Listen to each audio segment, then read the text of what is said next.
नबी करीम अलैहिस्सलाम नमाज पढ़ा रहे थे, जोर की नमाज थी, असर की नमाज थी, सही मुस्लिम में मौजूद है। हजरत अबू हुरैरा फरमाते हैं नमाज पढ़ाते पढ़ाते नबी पाक ने कदम आगे किया, नमाज पढ़ाते पढ़ाते कदम आगे किया और यूं हाथ उठाया फिर वापस कर लिया।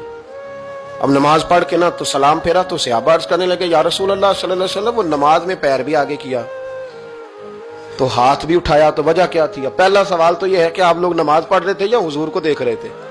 तो सहाबा तो पहले ही बताते हैं कि भाई हम तो पहली साफ में नमाज इसलिए पढ़ते थे कि नमाज भी होती रहती थी और चुपके चुपके महबूब की दीद भी होती रहती थी। हुजूर से पूछा या रसूल अल्लाह, वो नमाज पढ़ते पढ़ते कदम आगे बढ़ाया आपने तो फिर पीछे कर लिया, क्या था? और हाथ उठाया तो फिर आपने नीचे कर लिया।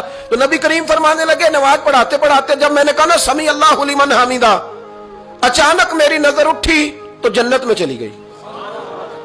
नजर उठी तो जन्नत में, तेरे लिए 2-4 कदम अर्श बरी है। तो महबूब फरमाते हैं जब मेरी ऊपर नजर गई ना तो मैंने देखा कि अंगूरों का एक खोशा लटक रहा है जन्नत में, तो मैंने हाथ बढ़ाया कि तोड़ लूं।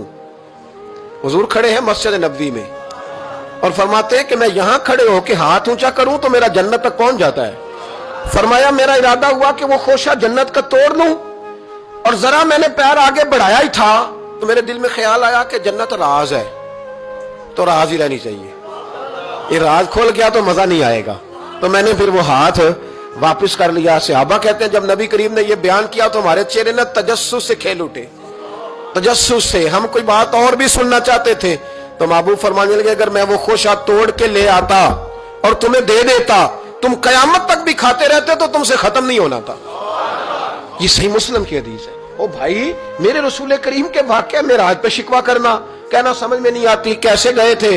तो तू जो चाहे तो हर शब हो मिसाले शब असरा, इसलिए कि तेरे लिए 2-4 कदम